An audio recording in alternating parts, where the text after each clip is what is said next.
Ça, c'est plus d'1 an passé en Nouvelle-Zélande. Des moments inoubliables, des émotions intenses et des expériences pour le moins improbables. Pour tout ça, on voulait remercier toutes les personnes rencontrées sur notre route. Merci pour votre gentillesse, votre aide, vos sourires et pour tous les bons souvenirs qu'on emporte avec nous. Vous allez nous manquer, ça c'est sûr. Mais on se revoit vite quelque part autour du monde. Maintenant, place à une compilation de nos derniers mois de voyage dans ce merveilleux pays. Allez, c'est parti!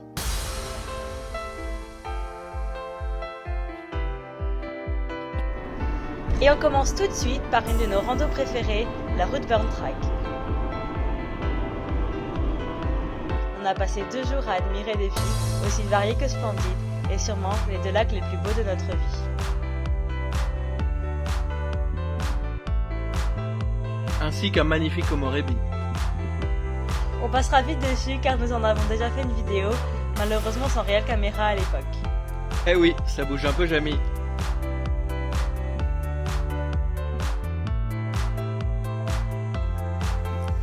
Suite à la route Burn, on arrive à Glenorchy, qui est la ville paradisiaque pour l'amoureux de la randonnée. Le Tramper, comme on dit ici. On s'y est perdu quelques jours entre les huttes, les glaciers, les rivières et le bush néo-zélandais. On a même eu la chance de dormir au pied d'un glacier dingue avec des copains, grâce à la Onslow Burn Track. Bon, il faut avouer que ces paysages s'atteignent quand même non sans peine. Mais bon, c'était l'un des réveils les plus fous qu'on ait fait. Attention aux sunfly cependant dans cette région, les micro-moustiques locaux. Qui arrive en masse.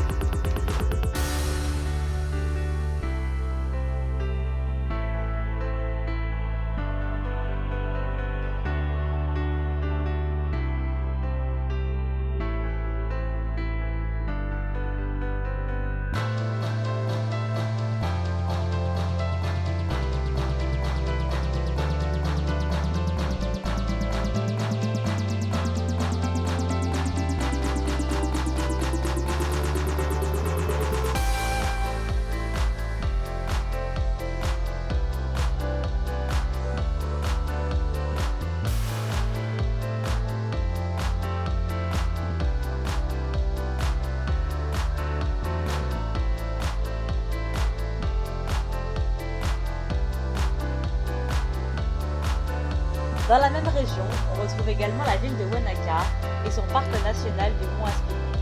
Et là, on retrouve à nous la copine finlandaise qui était aussi partante pour tenter l'ascension de la Liverpool Mount.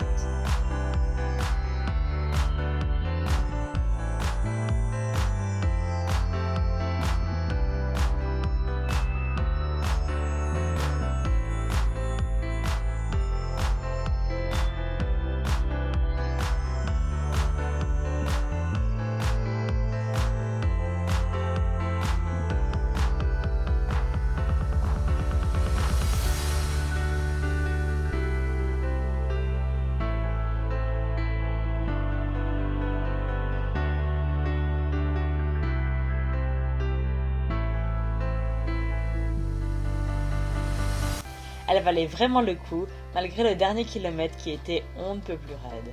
Ça relevait même de l'escalade, je pense. C'était ludique.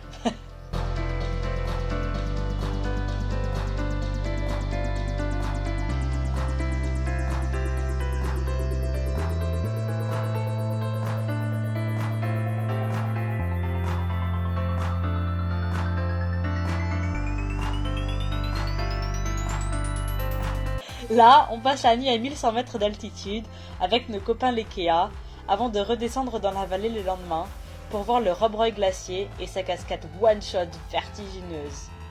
Bon, après ces 1000 km 46. en 2 jours, il était temps de ne rien faire.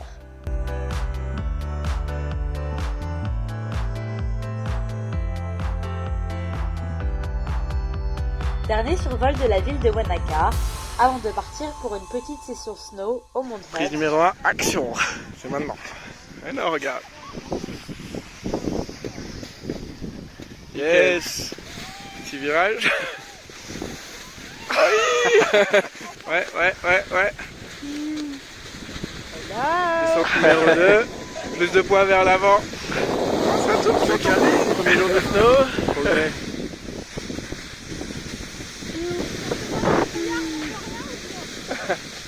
vois un truc rose. Trop facile, side to side. Trop facile. Je sens qu'il y a eu un bon brouillard. Il y a un drapeau derrière moi alors.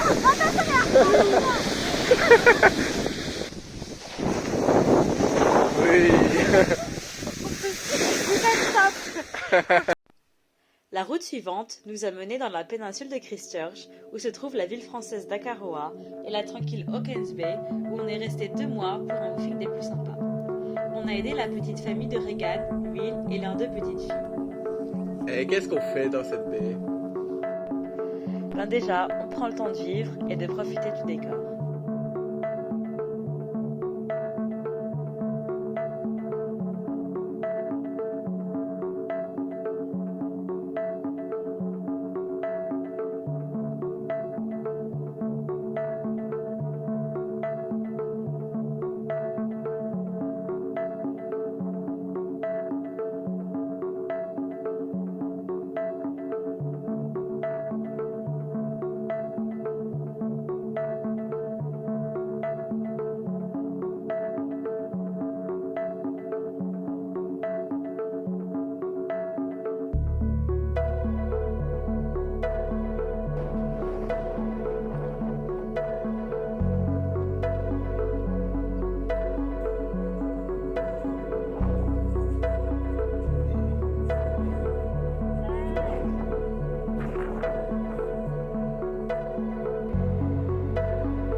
Autrement, on a fait du babysitting donc, on s'est aussi occupé de quelques animaux, des poules, des moutons, des dindes, un chien, tout ça en échange d'un charmant cottage, de vélo et de paddle. En plus d'apprendre quelques notions de construction, jardinage, de bois de cheminée, on a eu du temps pour s'essayer au tennis sur le cours du village. Du coup, dur de revenir à la ville après ça, surtout quand elle est à plus d'1h30 de route. Là qui sont les moutons.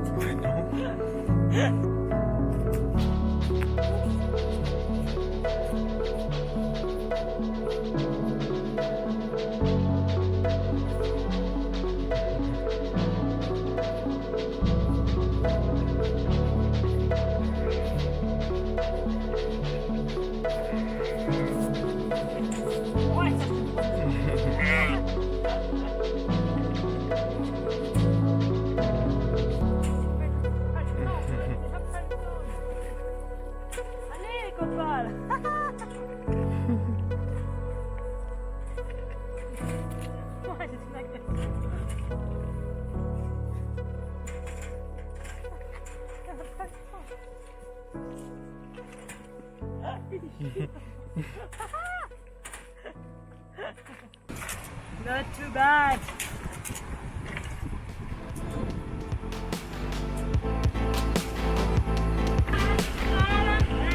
Oh.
Impossible ensuite de ne pas passer par Kaikoura, la ville balnéaire entre mer et montagne, qui permet d'assister à des levées de soleil incroyables. Il n'est pas rare aussi de croiser quelques otaries, voire d'y marcher dessus, presque par mégarde. On n'en dira pas plus. On peut notamment aller observer l'orque ou la baleine en pleine mer, mais surtout nager avec les dauphins dans leur milieu naturel. Un peu comme dans un rêve en fait.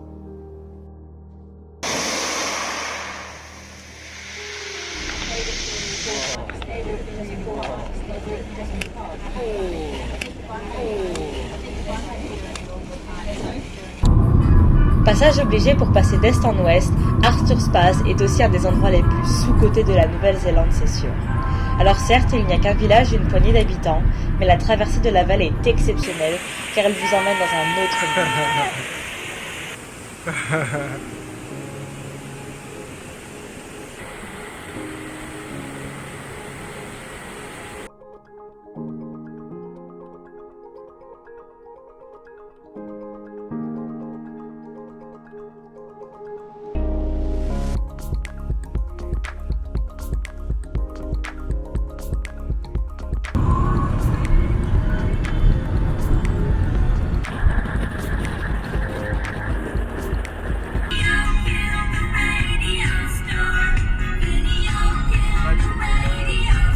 On voit rien. Arrivé sur la West Coast, on a eu beaucoup de chance de voir le soleil, car c'est rarement le cas. Mais c'est aussi ce qui rend la végétation aussi luxuriante.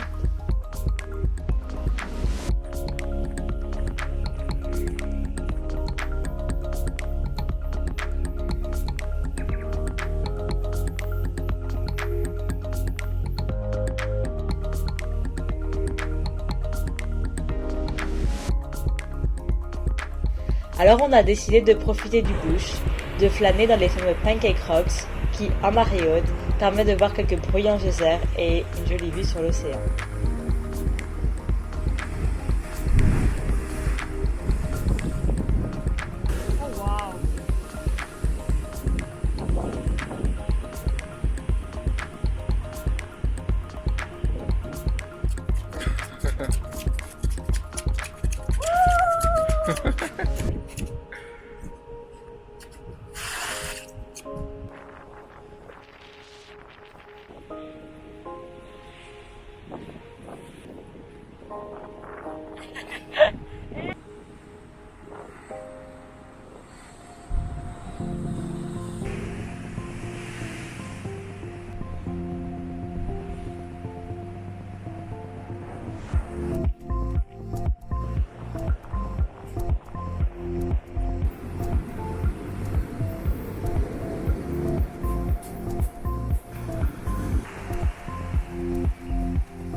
Note pour moi-même, ne jamais poser une carte SD sur un siège de voiture. Ah non! Il a retrouvé! Magnifique! Puis on s'est dirigé vers le point le plus au nord de l'île du Sud, constitué surtout de bush et de plages sauvages.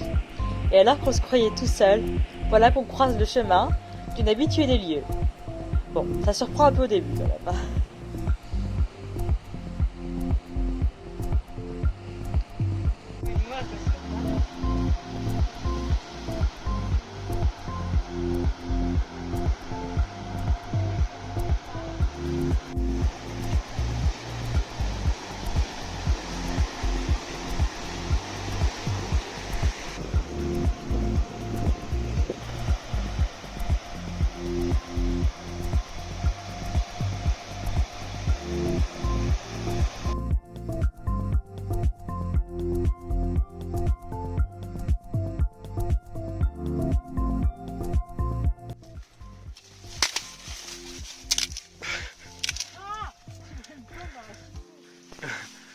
Passe dans le bush.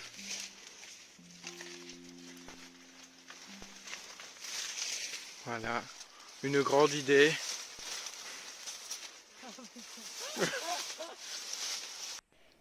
Et puis direction la ville la plus ensoleillée de Nouvelle-Zélande, Nelson, avec ses jolis lacs, quoique infestés de sunflies.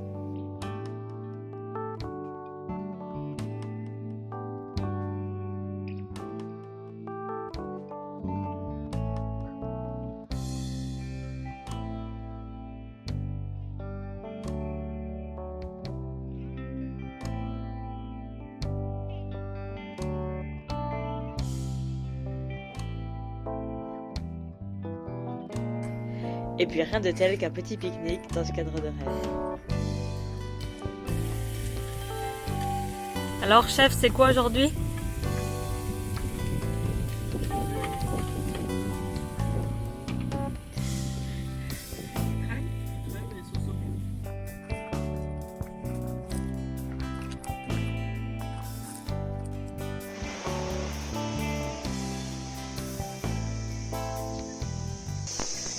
Tu vois le soleil avec les cheveux tout blancs.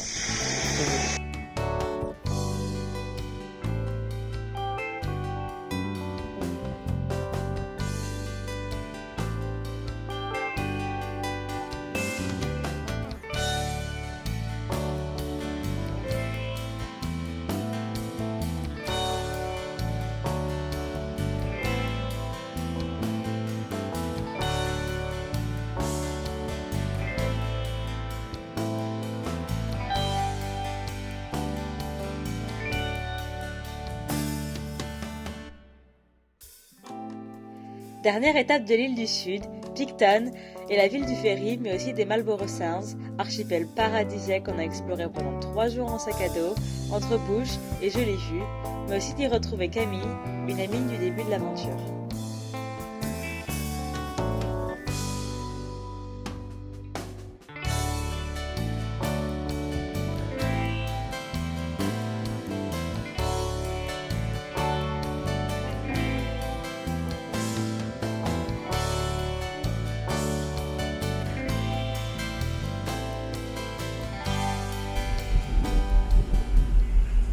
C'est sur Aix.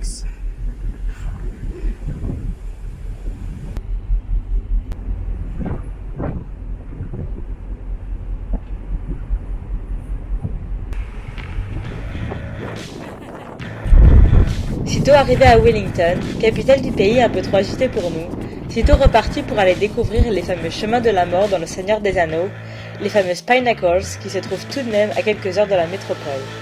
Et pour tout vous dire, l'endroit est hors du temps et assez flippant. Et on a failli perdre le drone.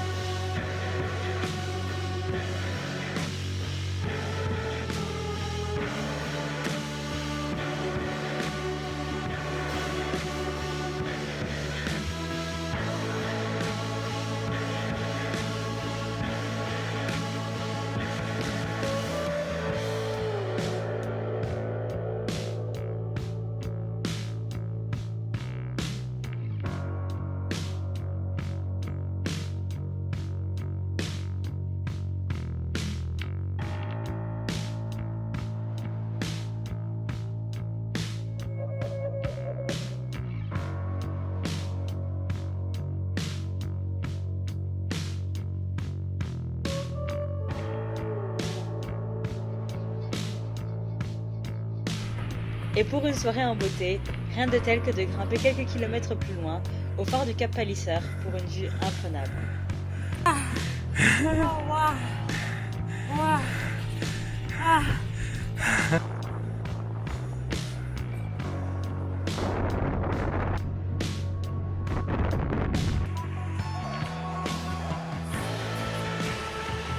Trop tôt. Trop tôt.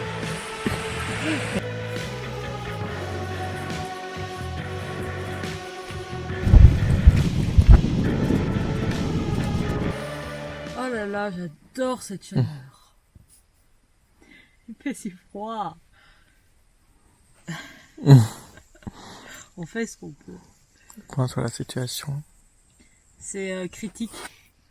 Je dirais, en termes de température, on se confine à 6 heures du soir, au vu de la luminosité et de la température. Donc c'est un chauffage d'appoint qui sert également de bouillotte et de chauffe-eau. C'est parfait. C'est si ingénieux que ce petit plateau repas dont on ne se lasse pas. Si ingénieux, c'est parfait. Puis on reprend la route pendant quelques heures pour le Tongariro, passage obligé de tous les visiteurs, notamment pour son rôle de la montagne du destin dans le Seigneur des Anneaux. Debout 7 heures pour la fameuse traversée du parc volcanique, où l'on monte tout de même à 1800 mètres d'altitude au niveau du cratère.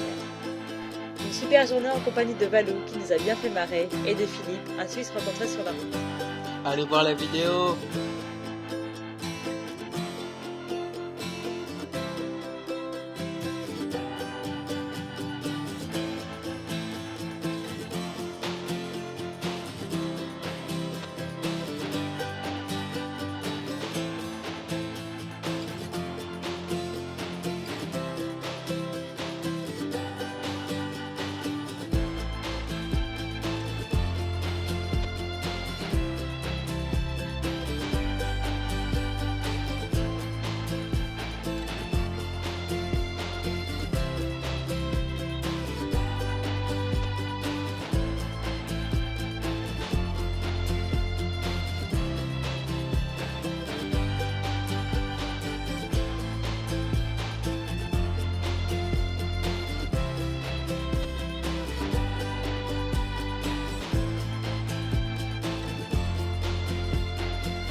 Et sur notre route parsemée de collines près de Matamata, se trouvent ces magnifiques sources naturelles et on voulait vérifier si les couleurs des photos Google étaient réelles. Et c'est encore plus fou que ça, Jamy.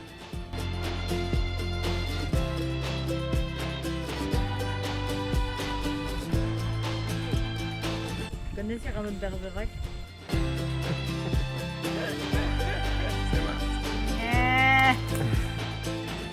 Dernier endroit incontournable pour le fan du Seigneur des Anneaux, et la moins fan de toutes aussi, le fameux décor du tournage de Beaton.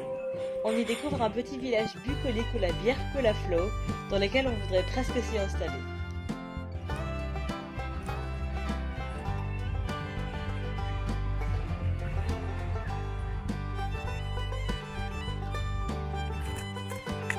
Malheureusement, il faut savoir que la végétation est souvent en plastique et que derrière les petites portes, vous ne trouverez pas Gandalf, mais juste pas grand-chose. Plastique besoin. Ah.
Alors c'est quoi au menu ce soir, chef? Petite salade avec les restes. Haricots, olives, tomates et les feuilles de salade qui n'étaient pas pourries, Est-ce que ça part pas sur une flemme de faire du chaud? comme tous les soirs. Le petit-déj va être bientôt servi. Mais il y en a un. Il dort toujours. Tout replié parce que... Diffamation, toujours dans l'excès. Raglan est un petit village de surfeurs hippies où les rues sont jonchées de petits commerces bio et de bars pour se retrouver. Les locaux sont adorables, mais vu notre niveau de surf, on a préféré se diriger vers cette cascade qui valait vraiment le coup d'œil.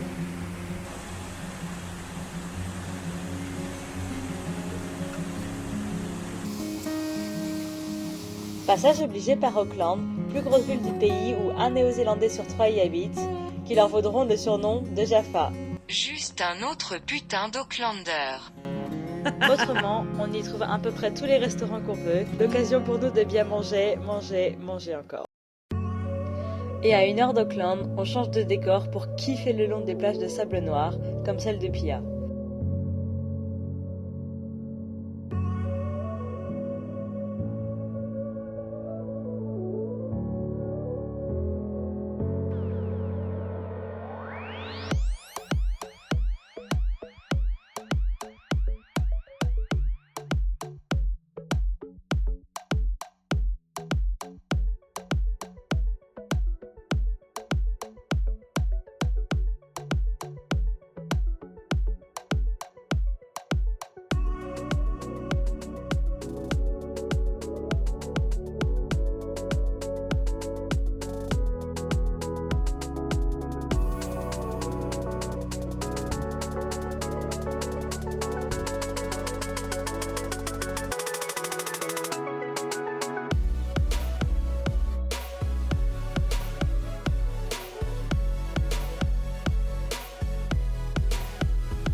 Pas drôle. Ah, dis donc.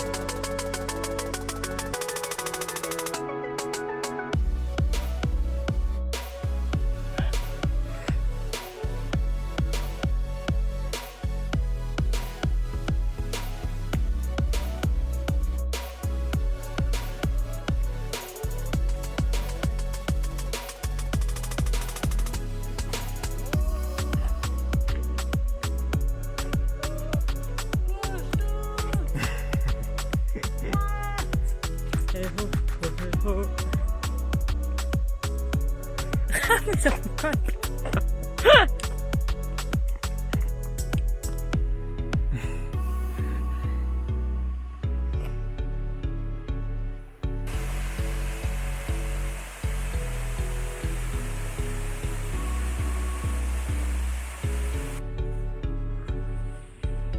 Arrive en trombe.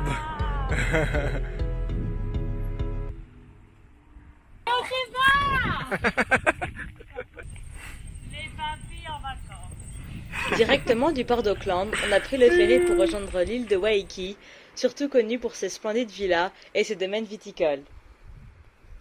Et merci à Chris, mon ancien boss de Queenstown, pour les vélos. Pas le choix, hein. Si tu veux. Installation. C'est parfait, c'est très pratique. Les petites pâtes, les petits veggies. Mange sain. Ah oui. Mange très très sain, comme une Petite petite baineuse. bière. Je sais jamais. Je sais jamais. Et voilà quoi. C'est une organisation de tous les instants. Derrière, vous pourrez retrouver la chambre. Ici, le petit salon de thé. L'apéro, donc le petit bar ici. Les planches de surf, si toutefois vous en avez besoin. Tac, c'est à portée de main. Tout est optimisé.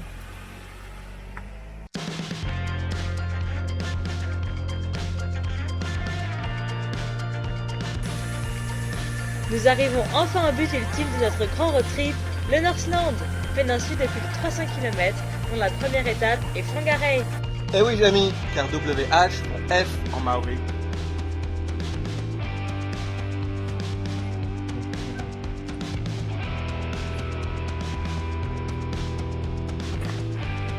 J'ai mis l'escalier.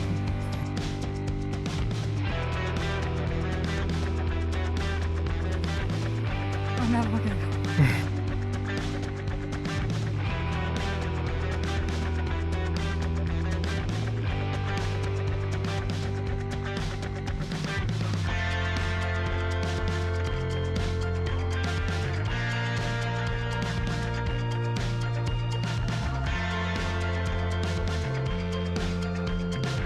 Parfait. Fallait pas le confort.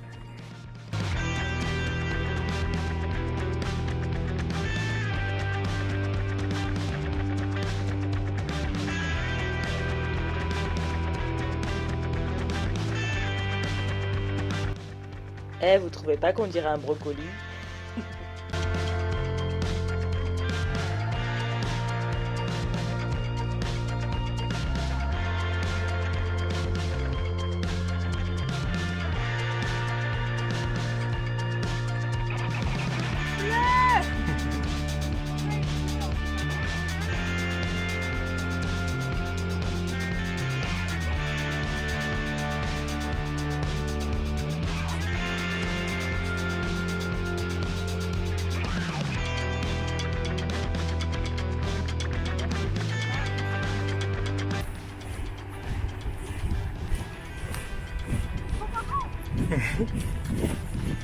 Je me souviens de ce kiff de descendre en courant sur une des plus belles plages qu'on ait vues en NZ, c'était vraiment incroyable.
Une autre rando connue du coin est celle de Duke's Nose. La vue à 360 sur le rocher final est juste incroyable et c'est aussi pour nous l'occasion de rencontrer des locaux vraiment trop adorables.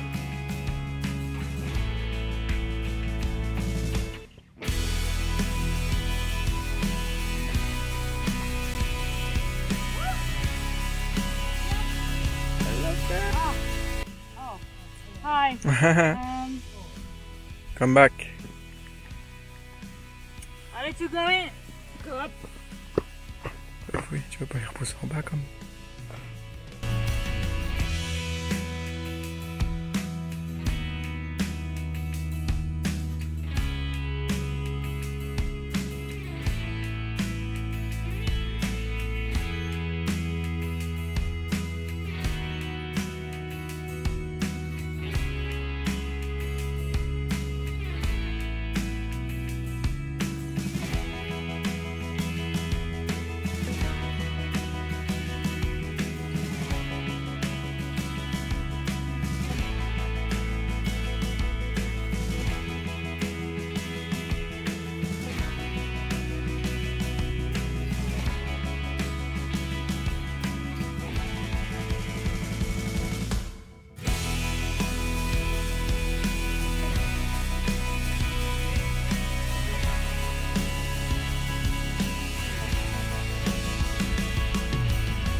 Ça va là-haut? C'est pas du tout, parce que comment on met les pieds là? Sur le sol. Comment? Il n'y a pas de prise. Tiens juste le tuyau gris avec tes deux mains et tu poses le pointe de tes pieds comme un rappel. Mais non, essaye pas d'attendre le sol comme ça. Heureusement qu'elle est grande. Hein. C'était une arrivée un peu approximative.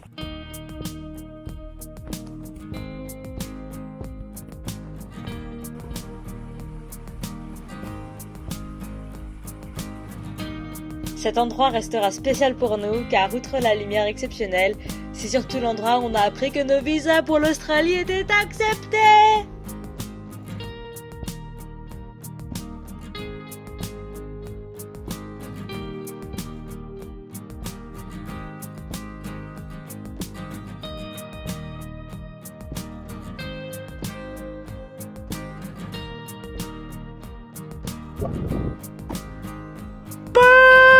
Mon aqua!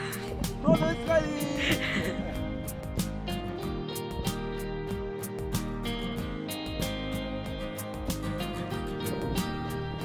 But ultime du voyage, Cap Reinga. C'est à la fois le point le plus au nord du pays, mais c'est aussi un désert de sable avec des dunes géantes au milieu nulle part.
Outre le phare, nous avons trouvé une plage magnifique, si bien que nous n'avons pas résisté à y piquer une tête malgré la saison. Tout l'endroit est rempli de magie, et ce n'est pas pour rien si la réserve elle-même est sacrée pour les Maoris.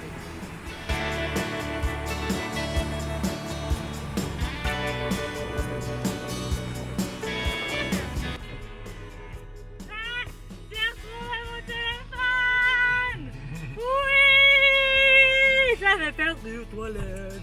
Classique. Évidemment.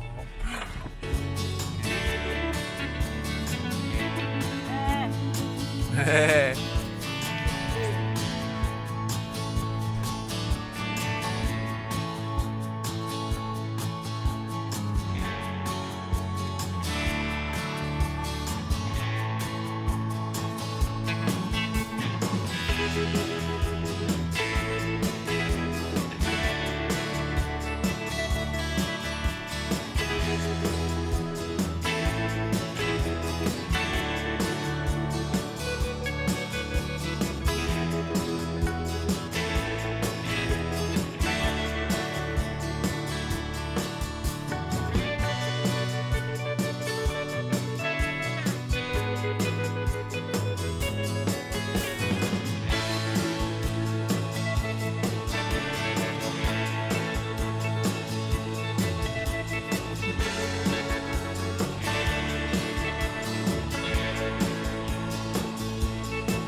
Mais ils sont magnifiques.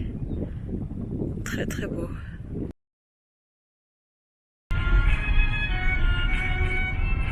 Et les 300 000 km pour la Tétine! Et là, quelques images inédites qui ont rendu ces voyages inoubliables.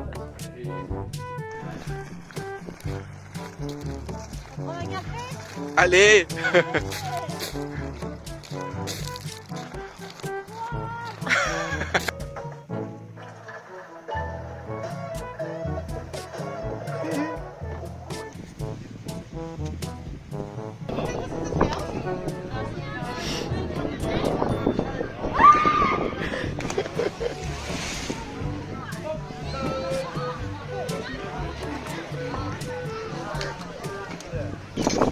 Mais pourquoi tu fais ça?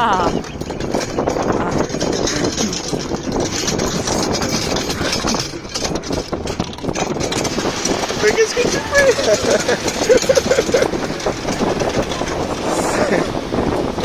C'est pas un peu mouillé quand même.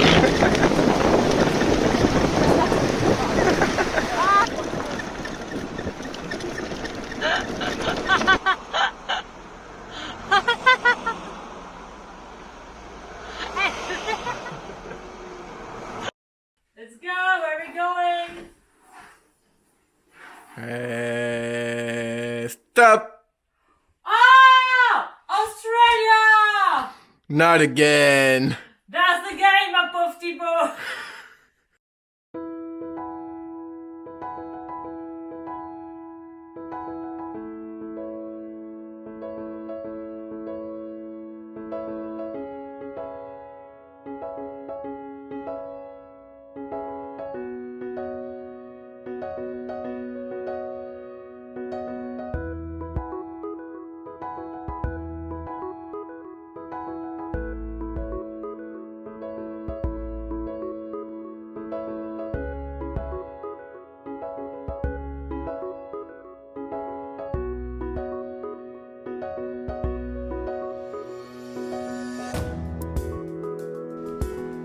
Hop.